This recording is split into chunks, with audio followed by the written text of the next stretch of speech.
Tom, first off, thanks very much for giving your time and speaking with us ahead of the launch of Built in Birmingham, Brady and the Blues. Could you tell us a little bit about what inspired this Amazon documentary? Well, we've been capturing stuff for the last few years, and since we were able to make the investment in the club, I think all of these things we've wanted to document, Mm. certainly from the fans, so that they understand the commitment that so many people have made and are making to try to make Birmingham City as successful as possible. So it's been a really great journey. Obviously, we're kind of back to where we started, but hopefully the club's in a much better place in terms of process and infrastructure, and it's going to be a great season ahead. I can't wait to get started. Yeah, that's really evident when you were starting to watch it. But we have seen the likes of Arsenal, Spurs, Man City, Leeds all do these behind the scenes documentaries with Amazon, and obviously Wrexham and Sunderland have done it on other platforms. This one feels a little bit different. It feels like you're trying to bring the audience to understand what Birmingham is and what Birmingham City is all about. Can you just Yeah. talk to us about your thought process behind that?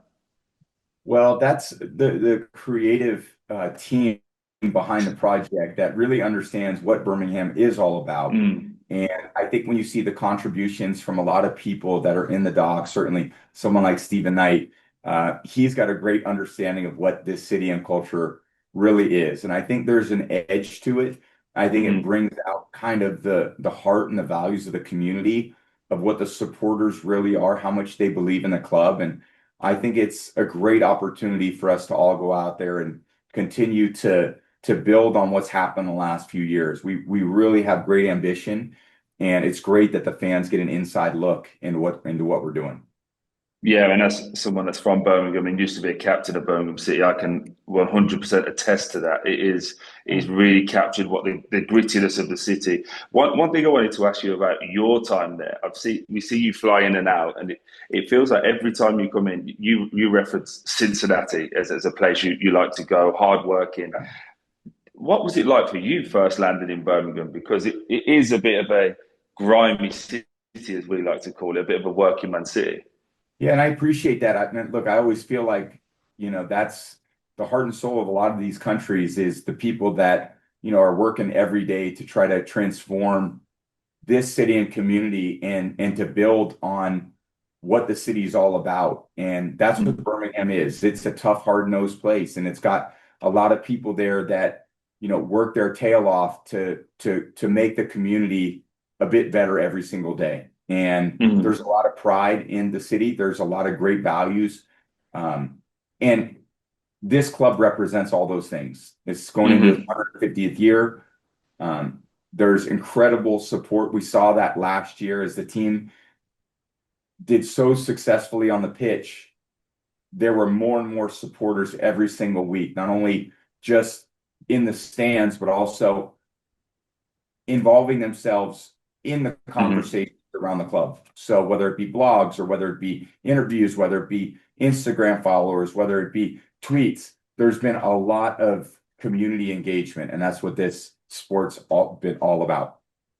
Yeah, there's a key point, and there's a couple of key points that I picked out that maybe are a little bit sensitive. So if you don't want to talk about it, please just tell me to shut up. But that's absolutely fine. But Tom Wagner talked about rebuild, and he says about culture, physical infrastructure, and the product. Obviously, you've hit all three of those things, but culture comes up a lot, and you talk about it, and it's about you said talent wins you games, but process wins consistently.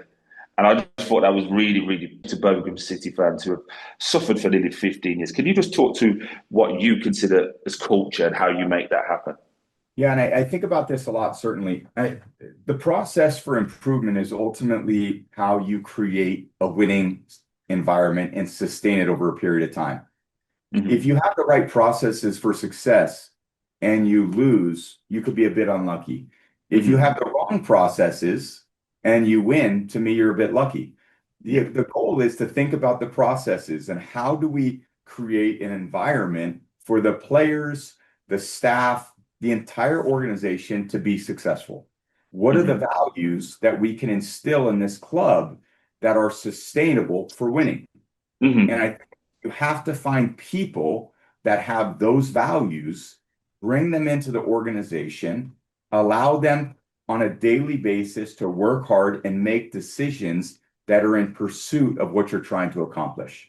And over time, those people set a standard for an expectation that need to be met every day so that when new people come in, they're able to understand and feel what those values are all about. That to me is a great winning culture. And a huge part of that is obviously nutrition, which I know you're passionate about. Having played there for 2 years, it was something that I struggled with coming from Watford in the Premier League to Birmingham City. How have you got the not only the players but the staff behind the nutritional improvements that you've wanted to do as well? Yeah, and I give a lot of credit to the entire staff who is in the kind of health and wellness Mm, department that have really embraced the information and knowledge that we've brought to this club. And they've mm, welcomed us with open arms.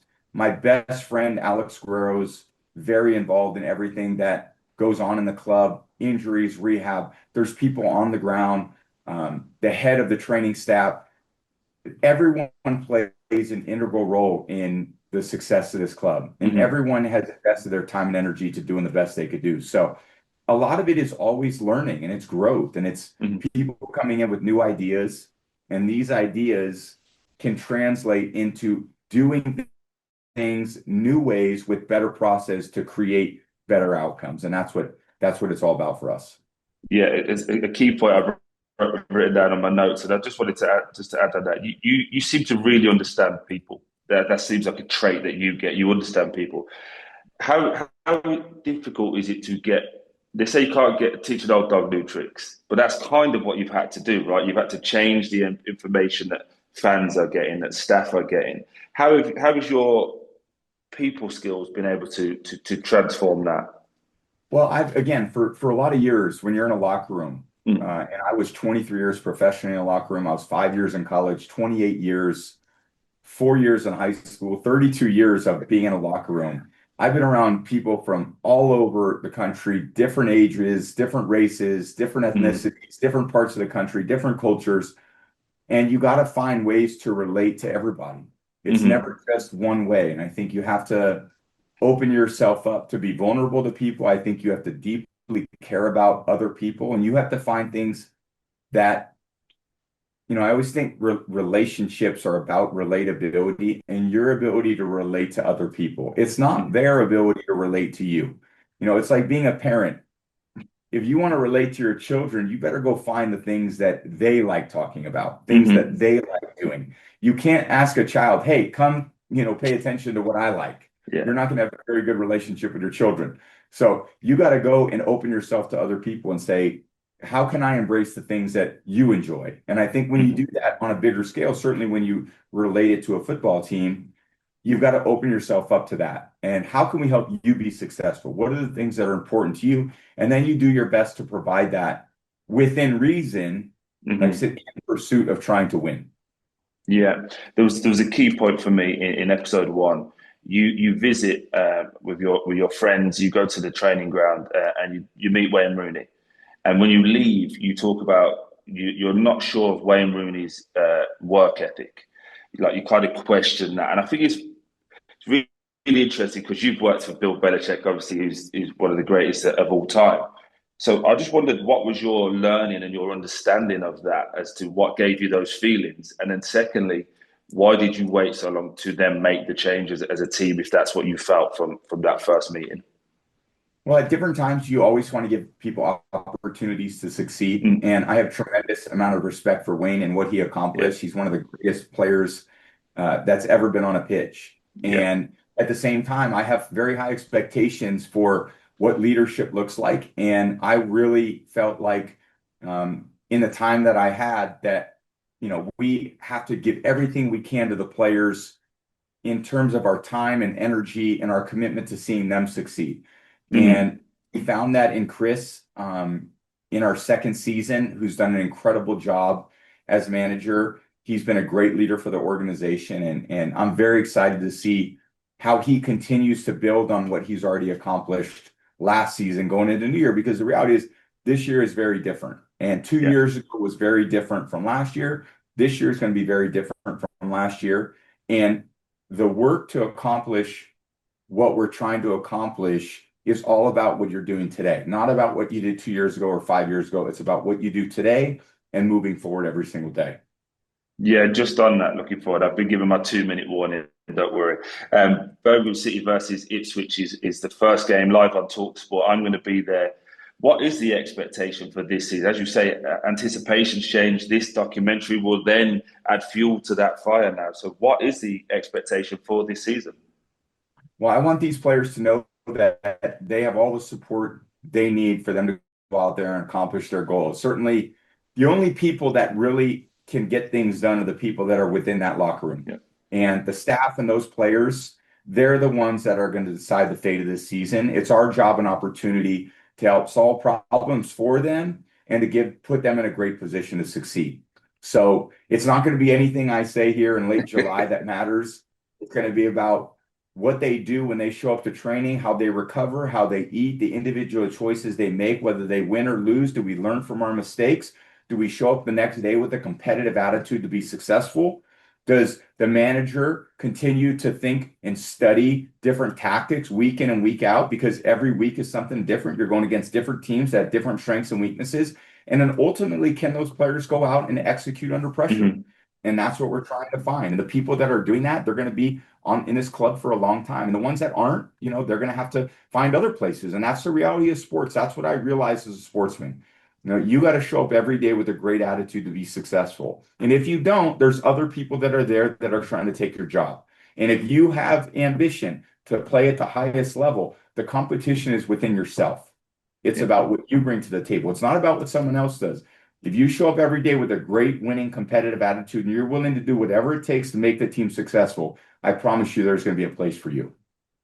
Yeah, and just want to quickly change tack. Just on, you've obviously bought into the Raiders. You're talking about now taking a historical franchise and changing mentalities and cultures. How are you finding ownership both with Birmingham City and with the Raiders? Well, American football, I have, again, a lot of years invested in Mm. the people and the players, in understanding the league, the rules. Um, there are certain things that I'm very suited to do as an American football owner. Again, I only try to provide support and advice where I really feel like I have a strong point of view. And I Mhm. understand that I don't know everything. There's a lot of things that I'm not good at.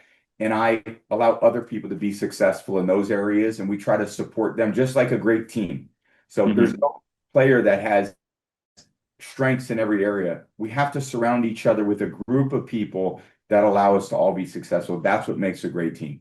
Perfect. And last question, can't let you go, Tom, without talking the Patriots. Mike Vrabel back. A lot of talk around the quarterback position with Drake May doing so well.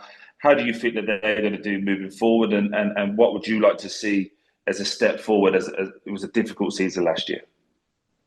Well, I think they have a lot of foundational pieces heading in the right direction for sure. And again, uh, the interesting thing in the NFL is everybody has great hope this time of year because no one's lost a game. And everyone Yeah. thinks they're going to be better, and we're going to be better in this area and better in this area. And then 4 games into the season, everyone's going to say, "Man, we sucked. We didn't do the right thing." So the reality is I'll know a lot more at the end of September about Hmm. what it's where these teams are individually at. And again, the teams that I believe work hard, have humility, they believe in each other. They believe in the goals of the team. They show up every day committed to each other. Those are the ones that are going to be most successful. And look, they haven't played themselves out yet. So it's a bunch of Yeah. hypothesis to think that I have all the answers to those things. It's really up to them. As a fan, I'm excited to watch to see who steps up because I appreciate the guys that are willing to do whatever it takes to win. Yeah. Tom, thank you very much for your time and really, really good luck for next year. Thank you. Great to see you, man, and enjoy your time in DC.